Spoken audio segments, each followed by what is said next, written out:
What is up, everybody, and welcome back to the Chucky TV series reviews, and now we are on episode 4 of season 2 that was titled Death on Denial. And this week's episode was focused entirely on Tiffany, also known as Jennifer Tilly. There was also the long-awaited arrival of Glen and Glenda, and a lot of really neat cameos, being that Jennifer Tilly is the actual actress Jennifer Tilly in this series, in this franchise. You have Gina Gershon, you had Joe Pantoliano coming up, from Bound.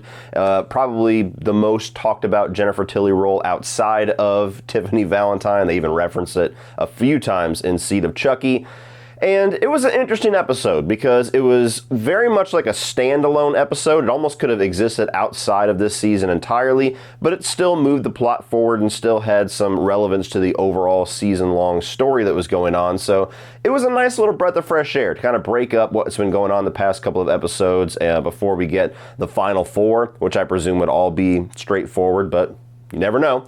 And so I had a bit of fun with it. This is a show that is certainly starting to lean a lot more into the meta nature, is certainly starting to lean a lot more into comedy and self-referential humor and things like that.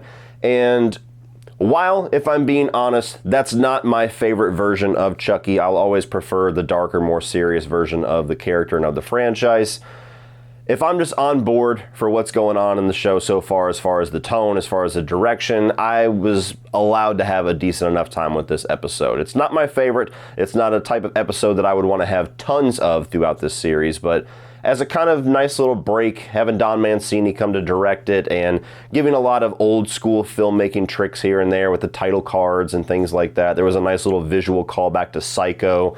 It was a nice, fun time in the middle of this season before we start to really ramp things up for what I presume is going to be 4 absolute batshit crazy episodes. The first victim is the butler. For Glen and Glenda, you know how the twins love a murder mystery. And by far, for me, the best part of this episode was the guest stars, having Gina Gershon and Joe Pantoliano, and kind of riffing on Bound of it to where Gina Gershon's got this relationship with Jennifer Tilly, Tiffany, and Joe Pantoliano also has a relationship with her, and they're both just trying to fuck her the whole episode. That was pretty hilarious, and something that leans a lot into the sexual nature of Bound. You get Meg Tilly, who I love. I've always loved Meg Tilly. I wish she stayed in acting because I think she's just as talented as Jennifer Tilly, and things like Psycho 2, movies that I've always loved with her in it. So it was cool having her back on screen, interacting with her sister and kind of playing off of that. And there's a narrative that she's jealous of Meg, or they had an issue that was kind of fun. So I liked seeing all of that. So if you're going to go meta, if you're going to go, really leaning into the goofier side of the Jennifer Tilly being an actual character in this franchise and things like that, that's the more enjoyable side of that exploration that I like. So it was fun to see all these different actors kind of playing themselves and playing heightened versions of themselves and having a little bit of a murder mystery along the way. And I'll be honest, for as much as I really do not like Seed of Chucky, I did not mind seeing Glen and Glenda back. I thought that it was interesting the way that they brought those two characters back and kind of played with your expectations of what exactly they were doing here, and the reveals by the end of the episode that they were actually working against their mother and don't know anything about Chucky, and is actually revealed to be working with Kyle, which, not a surprise whatsoever to me that she was alive. I never believed for a second she was dead, but for those of you that did, surprise, she's still alive. She's working with Glen and Glenda, and now they have Nika. And so it sets everything up in an interesting place for the background storyline outside of things going on in this Catholic school that's going to make for some interesting events in the next couple of episodes. So I like the way that they utilize those two characters, and to me, they got rid of a lot of the really silly, goofy shit that I just did not like and see, like the kid pissing his pants and just the weird, real low-hanging fruit style of humor. Now that they actually feel like actual characters, I'm sure I'm going to enjoy them much more than what I did back in 2004. And once again, it needs to be said that Fiona Dourif is just fucking awesome. Anytime that you get to see her acting like her father and kind of giving the Brad Dourif Chucky voice, I think that she just kills it. I think she's awesome. She's probably the best part of the show as far as just acting ability and as far as just keeping everybody on their toes with what's going on. I'm very curious where they're going to take her character now that she's got no limbs. I don't know if eventually she's going to end up inside a doll or something like that, but you know, you can't really write off what the possibilities of this series are because they just continue to do these wacky and bold ideas that sometimes works for me, sometimes it doesn't. But I loved seeing her performance and going from the scared Nika trying to get a plan and also going to the vengeful Chucky who also has a plan, and they don't necessarily coincide with each other. The whole scene where she's got the robo arms and she's got the gun against Tiffany, I was really having a good time with that one because whenever Chucky feels like he's got a leg up on somebody, he really lets that kind of arrogance come through, and she does a good job at bringing that Brad Dourif Chucky arrogance out. As far as negatives in the episode, I could have done without the Chucky talk show stuff. I didn't find that all that funny. That's where it goes a little bit too far into the meta stuff, a little bit too far into the self-referential. Same thing with like the season finale of last year where Chucky was the guy in the robe by the fire with the pipe, like, all right, guys, at the end of the season, just, I don't know. That's too much for me. I don't really get too much of a kick out of that. And with that being said, kind of just leaning into my overall thoughts so far in the season, because now we're halfway through, and from what I've seen with early reactions on Twitter for those that were able to watch the rest of this season early, it's going to get even crazier, it's going to get even wackier and even goofier, I imagine, along with that.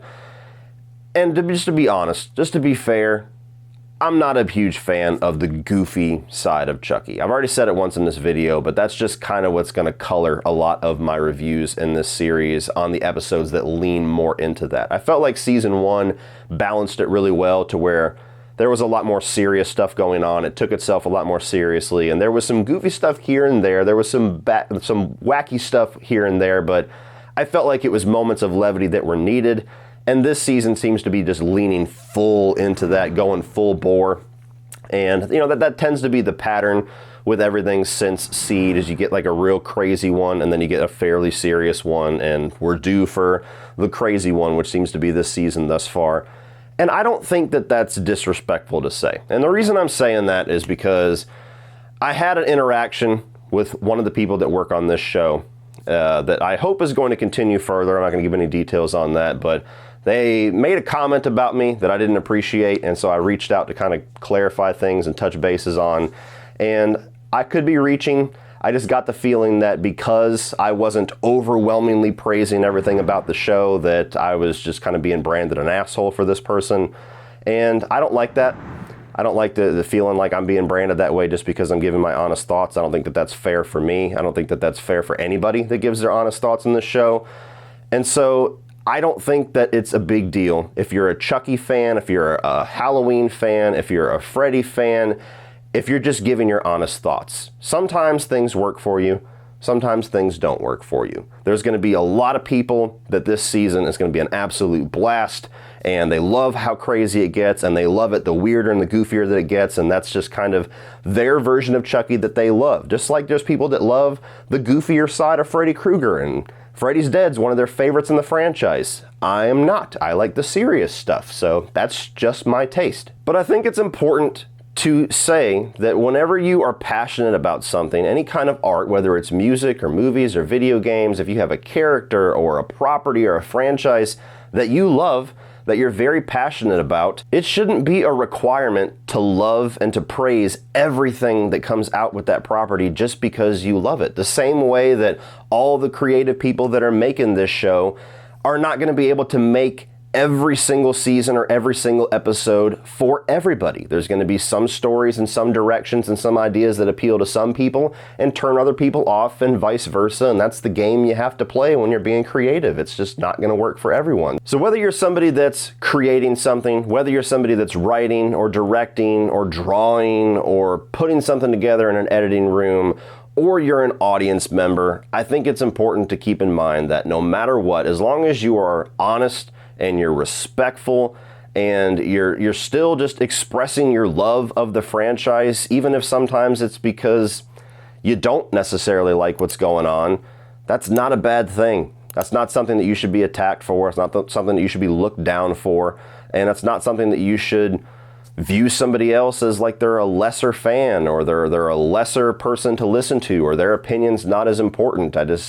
I hate that way of thinking. And so, a little bit of a tangent, didn't want to end the review on that, but it's something that's been bugging me for almost a week. Between what I've seen going on with this show, as well as the fandom back and forth, as well as the people involved with Black Adam this past weekend, it just seems to be like we're starting to get into this climate to where everybody is so hypocritical when it comes to how they treat quote-unquote critics.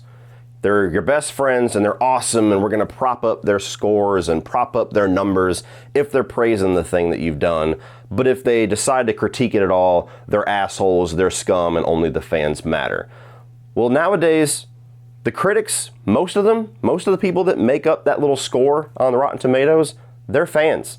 They're not people that went to college and got film degrees and journalism degrees and just have to cover everything because it's a job to them. There's a lot of people that have built up their name or built up their credibility through things like YouTube, like what I'm doing, and now we're considered critics. Now we're able to put our opinions out there and be taken seriously.